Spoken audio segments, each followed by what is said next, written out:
नमस्कार, मी लतिका महाराष्ट्र रेसिपीमध्ये मी तुमचं स्वागत करत आहे।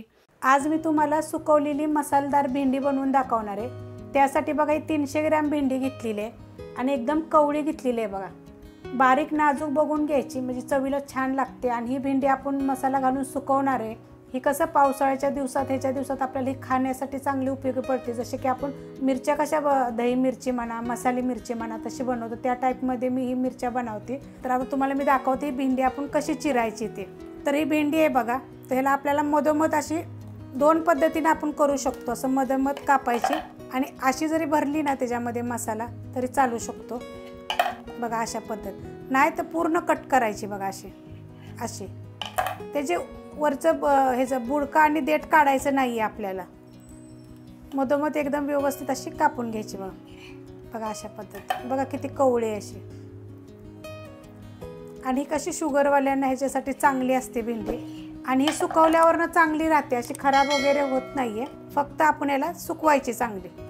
तर बघा अशा पद्धतीत मी बाकीच्या सगळ्या मी कापून घेते। भेंडी बघा सगळी मी कापून घेतलेली आहे। आता आपण एका प्लेटमध्ये काढून घेऊया। भेंडी एका ताटामध्ये मी काढून घेतलेली आहे। तर अशा पद्धतीत बघा चांगली कापून घ्यायची मधोमध एकदम, किंवा तुम्ही ह्याचे 4 भाग केले तरी चालू शकतात। मी 2-2 भाग केलेत, किंवा असं मध्ये जरी एक रेघ मारली ना तरी अशी कापली तरी चालू शकते। जशी आपण भेंडी भरून करतो ना तशा पद्धतीमध्ये। तर त्यासाठी बघा साहित्य, ही मिरची पावडर 1 चमचा छोटा चमचा घेतलेला आहे। साधं मीठ आहे बघा, बारीक मीठ। ही काळं मीठ अर्धा चमचा आहे छोटा, आणि ही आमचूर पावडर 1 चमचा छोटा आहे। हा मसाला आपला सगळा पाहिजे तर हा पहिला आपण मिक्स करून घेऊया।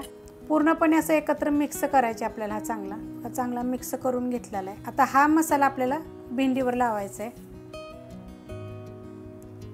थोडं तिखट असलं की नाही की मग ही खायला चांगली लागते भेंडी। आता ह्याच्यात काय करायचे, एक लिंबू घेतलेला आहे मी, त्याचे 2 भाग केलेले आहेत आणि आपण हे लिंबू आता ह्याच्यावर पिळून घेऊया। छोट्या आकाराचं लिंबू आहे हे बघा। अशा पद्धतीनं आपण पिळून घेऊया ह्याच्यावर।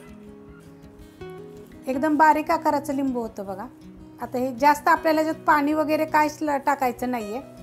फक्त जे आहे ना लिंबू एक मोठं घेतलं तरी चालेल। 300 ग्रॅमसाठी एक मी बारीक आकाराचं लिंबू घेतलं होतं, कारण लिंबामुळे आणि या बाकीचे साहित्य जे आपण तुम्हाला मी दाखवले त्याच्यामुळे ना भेंडीची चव 1 नंबर लागते। तुम्ही करून बघा।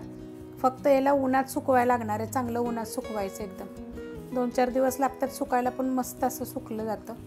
आता हे अशा पद्धतीत मी सगळीकडे असं चांगलं कालवून घेते। कालवून घेतलेलं आहे बघा भेंडी मी चांगले। आता ह्याच्यामध्ये काय आहे, आपण जर ही टाकलं की नाही, लिंबाचा रस टाकला की नाही की त्याच्यानंतर ही जी मिक्स करतो ना आपण तेव्हा त्यांना पाणी सुटतं, कारण मीठ वगैरे आहे ह्याच्यामध्ये आणि भेंडी चिकट असते त्यामुळे त्याला पाणी सुटतं आणि मग अशी होती बघा भेंडी। त्यासाठी थोडंसं हलक्या हातानं पण कालवून घ्यायचं चांगलं बघा। या असं लागतं व्यवस्थित सगळीकडून बघा। जर लागलं नाही तरी बघा हे असं थोडंसं पण एखाद्याला जर लागलं नाही कालवताना तर असं पुसून घेऊया आपण। असं खालनं पुसून घ्यायचं ताटाला लागलेलं। आणि त्याला आता 2 ते 3 दिवस बघा हे उन्हात सुकवायचे। तर सुकवायसाठी बघा भेंडी पहिली ना अशी घालायची, अशा पद्धतीत घालायची बघा। 2 ते 3 दिवस लागतात चांगली सुकायला। अशा पद्धतीत सुकायला घालायची। एखाद्या कॉटनच्या कपड्यावर घाला नाही तर मी ताटातच घालणार आहे। मस्त अशी सुकली जाते आणि मग मी तुम्हाला हे 2 ते 3 दिवस उन्हात सुकवून मग हे दाखवते। 3 दिवस बघा कडक उन्हात सुकवलं होतं आणि एकदम चांगलं कडक सुकलेले आहेत बघा। हे कशा वर्षभर अशा भरून ठेवायच्या का डब्यात पॅक बंद, एकदम छान होतात। फक्त कडक सुकवा आणि चवीला 1 नंबर लागतात। जसे आपण मिरची कशी तेल टाकून थोडीशी भाजतो अशी भाजायची आणि जेवताना तोंडी लावायला घ्यायची। तर आता तुम्हाला दाखवायचे मी कशी भाजायची ती। कढई गरम करत ठेवली, त्यामध्ये तेल टाकायचं। जास्त तेल ह्याला लागत नाही, एकदम थोडंसं टाकायचं बघा। अर्धा चमचा तेल असेल आणि चांगलं गरम होऊन द्यायचं। तेल गरम झालेलं आहे त्याच्यामध्ये बघा अशी भेंडी टाकून घ्यायची आणि मीडियम गॅस करायचा। तेल गरम झाल्यावर त्याच्यामध्ये एकदम कडक अशी बघा भाजून घ्यायची।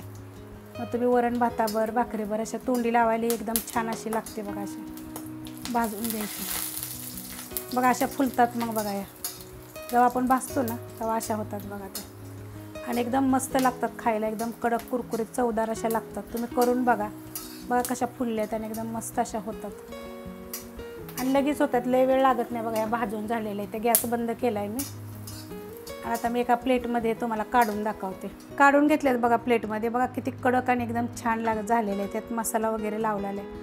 तुम्ही नुसतं चटणी मीठ जरी लावलं ना तरी चालू शकतात। एकदम कुरकुरीत होतात आणि एकदम छान अशा लागतात। तुम्ही तळून जर ठेवल्या दिवसभर तरी जेवताना तोंडी लावायला एकदम मस्त अशा होतात। आणि शुगरसाठी ह्यासाठी लोकांसाठी चांगले आहेत भेंडी खायला।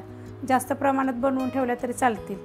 बघा किती छान अशा झालेल्या आहेत, कडक एकदम चवदार आहेत. जर ही रेसिपी आवडली तर लाईक करा, सबस्क्राईब करा, कमेंट करा आणि शेअर बी करा.